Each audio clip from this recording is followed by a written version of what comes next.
Talk about that some more. So, mandatory spending, mandatory outlays, net of operating receipts are hardly anything, so don't worry about that. Social Security and Medicare are $2.3 trillion. So we spend $2.3 trillion a year, Social Security and Medicare. Social Security and Medicare are not technically just part of the federal budget, right? They're there, but there's a tax for Social Security, there's a tax for Medicare. Those two, actually, we collect more in taxes than we pay out, but that's about to end. We're about to get to the point that we're paying more out than we get in. If you listen to Bernie Sanders or AOC, it's pretty easy to fix Social Security and Medicare, and that's just raise the taxes. And that doesn't mean raise the taxes on you and me. There's a limit. So once you get above a certain salary, let's just, for round figures, let's just say $200,000. Once you get above $200,000, you pay taxes. You pay 9% on your income up to $200,000, and you give that to the government for Social Security. But everything you make over $200,000 is tax free. If we would just raise that up, so your first $1 million, say, of income, you had to pay Social Security and Medicare tax on, then we wouldn't have a problem with the Social Security system. It'd be fine. We wouldn't have a problem with the Medicare system. It'd be fine. Now, is there waste in there? Yeah. Is the things they pointed out waste? No. So they've been complaining that there's people in the system who are over 100 years old who are getting benefits. Well, that's not correct. Let me be clear. The computer systems that Social Security uses are 70s technology. They're handwritten programs in something called COBOL. It's, as an IT person, it's just a ridiculous thing. They should have been replaced decades ago, and they haven't been. If someone submits a death certificate and says this person is dead, but doesn't put the date of death on it, the system never throws them out of the system because there's no date of death. So there are people who've been dead for a really long time who are still in the system because there's no date of death in the system, and there's nothing in the system to kick them out. They also say, well, there's 11-year-olds. Well, yeah, 11-year-olds are supposed to get benefits. Okay, and we'll talk about that more in a second. Not every 11-year-old, just some 11-year-olds.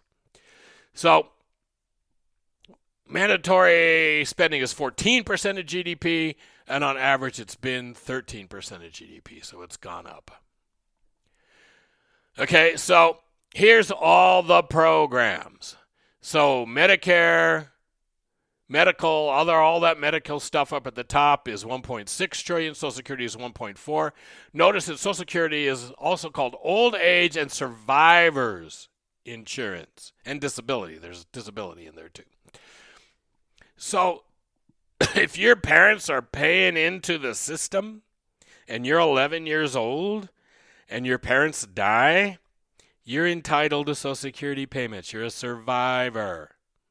If you're married and your husband is the Social Security person and you weren't, or your wife is a Social Security person and you weren't, and they die, you're still entitled to benefits because you're a survivor.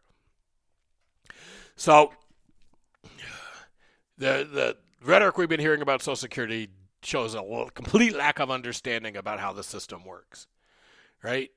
And again, I'm not against government efficiency.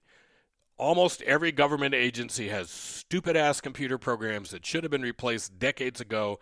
The FAA has a horrible, ridiculous mismatch of horrible, ridiculous, mismatched computer systems that are threatening, literally, in some ways, threaten aircraft safety. They've upgraded some of it so that now GPS, we used to fly. And if you would fly from here to LA, there would be a radio tower in Barstow, and every plane that flew from Las Vegas into Southern California had to fly over this tower in Barstow. So they would get up in the air, they would fly to the tower in Barstow, and then they would fly to a tower somewhere in Southern California toward where they wanted to be. And that's how we flew around the country. So if you wanted to fly to Denver, you'd fly to a tower in Arizona, then a tower in New Mexico, and then you with me? You'd pass through over all these towers, or maybe you'd fly over 2 towers in Utah. Well, that's stupid. It's wasteful of gas. It's stupid. So they built a system now which is based on GPS. So if you take off, you're sitting on 24 left at LAX, and you're flying out to Hawaii because, it's time to fly out to Hawaii. When they give the pilot the clearance to take off, in his clearance instruction, it will say RNAV Docker. And that means there's a magic GPS point.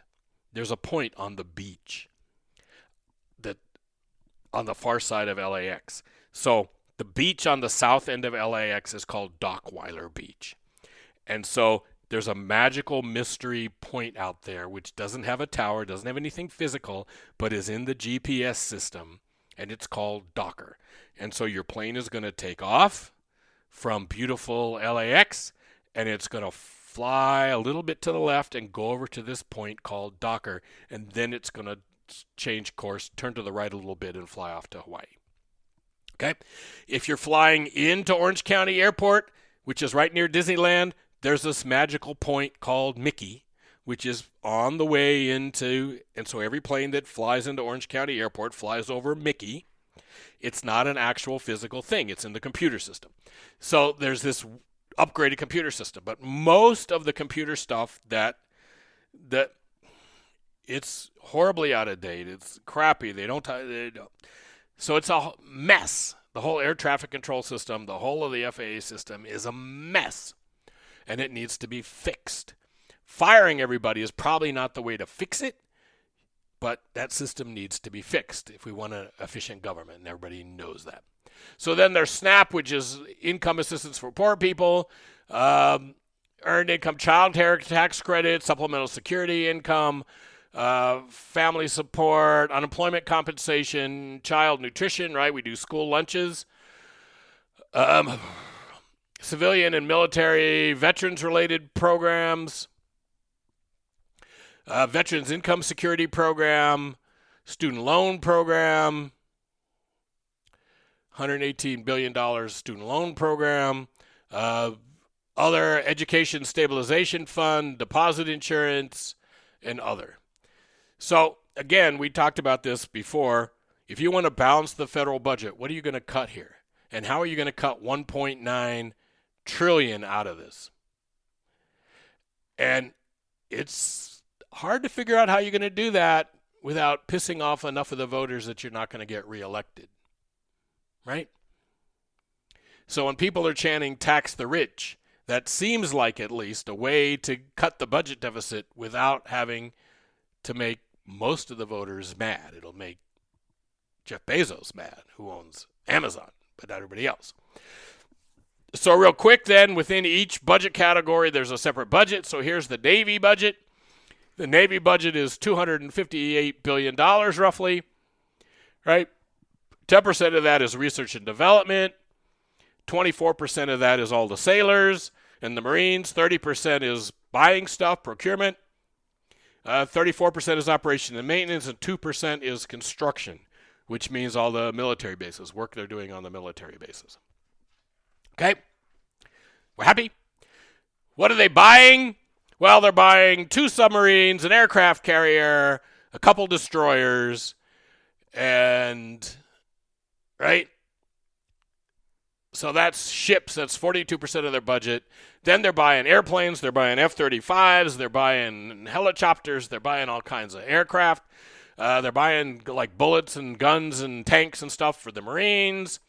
They're buying bullets and stuff for themselves and missiles and all that. And yeah. So we get that? Okay. Then we look at R&D, and you see that they spend, for example, 34% of their research budget on dealing with information warfare, next generation science and technology. Nuclear triad means dealing with the submarines and for the Navy that carry nuclear weapons. Aircraft, they need to build new airplanes. All the countries in the world that we don't like, or China and Russia, are trying to build brand new airplanes that are better than our airplanes. Right now, our airplanes are the best airplanes. But eventually, those other countries will catch up and pass us, and so we're constantly working on creating new airplanes. Unmanned means drones. We spend a lot of money. 7% of that, we spend a couple $1 billion a year just doing drone research. Some examples of things the government does, again, which are don't necessarily cost money, but so we have a federal minimum wage, which is $7.25 an hour, and the reason we have a federal minimum wage is the Constitution says you can regulate commerce among the states. So we have a minimum wage. Constitution doesn't say you can have a minimum wage, but it says the government can regulate commerce. What that means is if you work entirely inside one state, the federal minimum wage shouldn't apply to you. Okay? There's an old song, I Can't Drive 55. You should go listen to it. When Jimmy Carter was president, the government put in a 55-mile-an-hour speed limit on the interstate highways to conserve energy during the gas crisis of the 70s. Eventually, they got raised to 65, then 75, and now it's 80. How does the government impose that? Well, all the highways in Nevada, all the highway repair, the interstate highways, the major roads in Nevada, they get repair money from the federal government to repair them and to keep them up and to maintain them. If we didn't follow the federal speed limits, we wouldn't get that money. So if we wanted to say, look, we're going to make, I don't know how much Nevada history you know. It used to be, if you came into Nevada in the 70s, that the speed limit between here and Reno was reasonable and proper. And the speed limit on Interstate 15 was reasonable and proper. So people used to drive to Reno in 4 hours. And I'm not making this up. There's an old movie where there's a car chase that starts in Colorado and it runs through Utah. When they get to Nevada, the Utah Highway Patrol goes, Nevada, arrest that guy. And they go, he's only doing 130. He's not violating any laws here. Okay? But we want to keep the federal highway money, so we cut our speed limits. We put speed limits in. Montana didn't used to have speed limits either. Right? So all of the progressive legislation in the late 1800s, early 1900s, the Federal Reserve, antitrust laws, food inspections, national parks, federal land ownership, some people argue that they're not legal under the Constitution, and some people obviously argue that they are legal.